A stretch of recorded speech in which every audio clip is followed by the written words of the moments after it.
This is Vargas recording from somewhere, and I just wanted to share with you guys a quick, hopefully, a quick DVD update video. So, I see a lot of people post on Facebook and Instagram that they go to Dollar Trees and they find a lot of really cool stuff. And I've only been to, the only time I've ever found something good at a Dollar Tree was that one time I found Hobo with a Shotgun. But that's like the only time I've ever found any movies at the Dollar Tree. But a lot of people recently have been posting on social media. They've been showing off a couple of movies that they found at Dollar Trees. Even a good buddy of mine, Movie John, also posted a small haul that he had. So we went to do some Christmas shopping. Didn't finish all the Christmas shopping, but we kind of started. And I convinced my wife to go to the Dollar Tree just, you know, to see if I could find anything. And surprisingly, I did. They didn't have that much stuff. They only had about, well, I counted about 7 boxes of stuff. A lot of it was stuff I wasn't interested in, but I was able to find 5 movies that I thought were really good for $1. You know, I didn't find any Blu-rays. I've seen a lot of people find Blu-rays, but I didn't find any Blu-rays. But I was able to find some movies that I was interested in getting, especially, you know, for $1. The first one is VHS. Now, I do already own VHS. This is an anthology horror movie. I have this, but it's a rental-only version, so it doesn't have any special features. This one does have a bunch of special features, and this one was pretty good. It had a really cool one with this, like, it was so good that they even made its own movie called Siren. It's about this chick that these guys are going on a bachelor party, and one of them picks up this kind of really weird looking chick that, you know, you are assuming they're drunk. Otherwise they would not pick up this chick. She looked weird, and that was pretty cool. And they also have another one that's kind of like a Skype thing that also kind of got made into another movie with Unfriended. But I thought that this was pretty cool, and this was $1. The other one I bought is another one I already own. It's Rob Zombie's Halloween. I have the unrated version, but this one is a 3-disc unrated version. And the reason why I bought this one is because the 3rd disc is a 4.5-hour long documentary on the making of Halloween.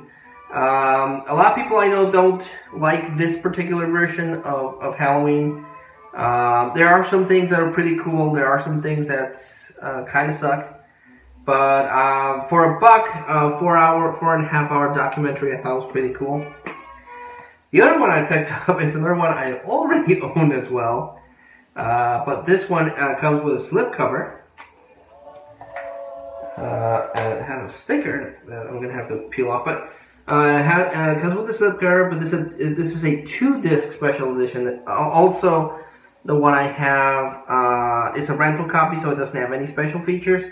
This one has 2 discs, and each one of the discs have special features, so I double dipped because I'm a sucker for special features.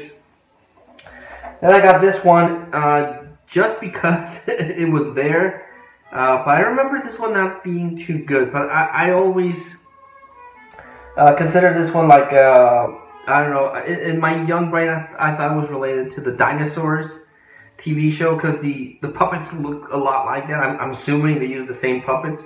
But this is Theodore Rex with Whoopi Goldberg, and you can see that the puppets look a lot like the one from Dinosaurs. If you grew up in the 90s, you should remember those. That they were it was kind of like The Simpsons, but with animatronic dinosaurs. They honestly look really good, and you probably remember most of the baby that's not the mama, not the mama. But I remember that was pretty cool, and it had a really downer ending. But I remember the movie not being that good, but I really liked the puppets, so I bought that one. And the other one I picked up is, anytime I come across this, I always pick it up. It's the MGM Midnight Movie double features. There's a ton of those, but I try to get the horror ones. And this one has Gorilla at Large, which is based on what it says on the back. It's kind of like a King Kong ripoff. And the other one is Mystery on Monster Island, so kind of like Skull Island. But this one has Peter Cushing. The Mystery on Monster Island has Peter Cushing from all the Hammer ones. So yeah, this is probably going to be really good. And I'm looking forward to seeing Gorilla at Large. They're still sealing. I haven't actually gotten around to sitting down and open and watching them.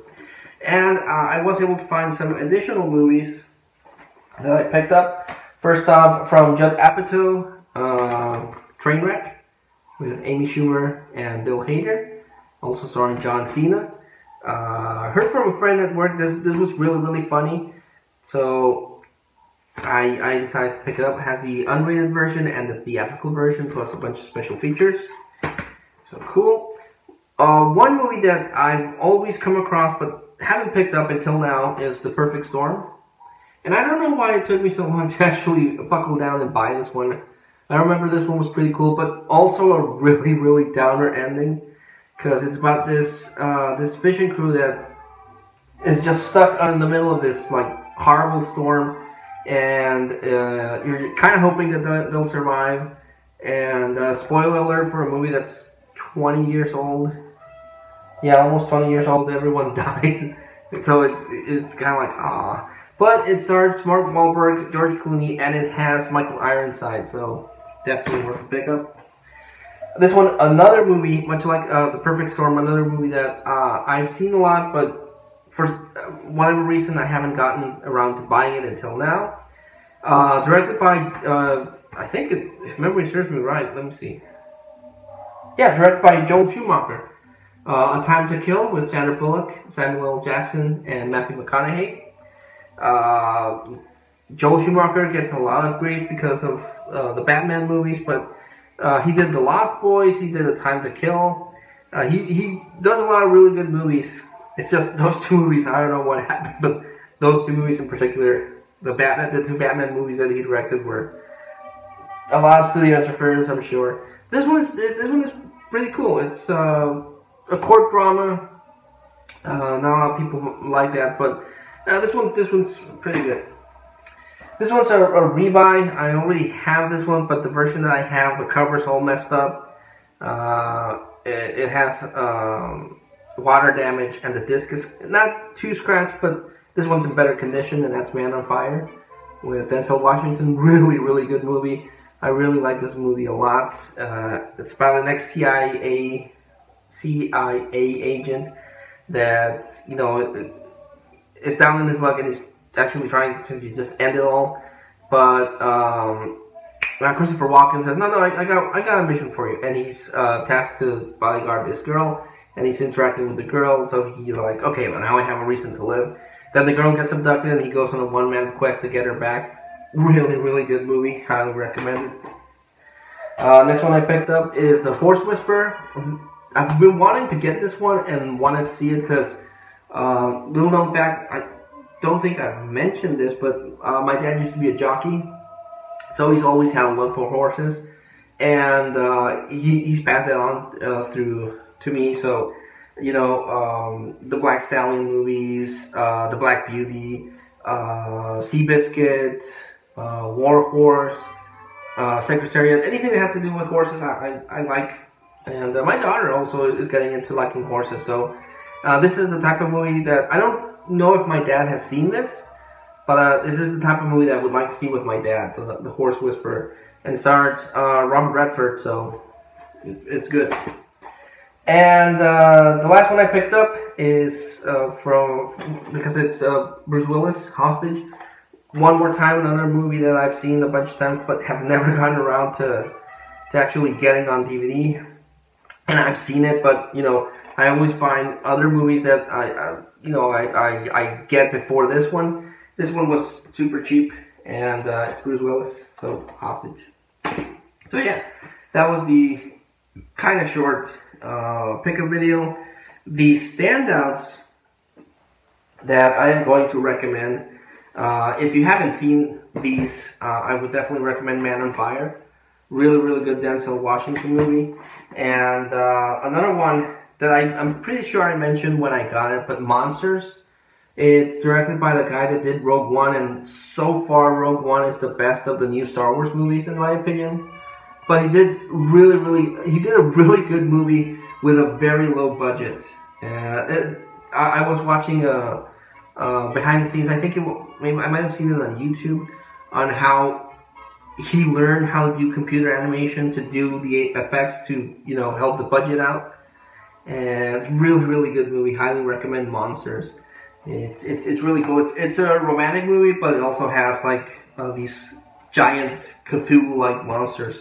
I liked it a lot. So yeah, thanks so much for watching, guys. Hopefully I'll be able to start recording videos in the movie room. I don't want to get into why I'm not doing that right now, but until I see you all again, this was Vargas, and I want to thank you all, and I'm signing out. Bye.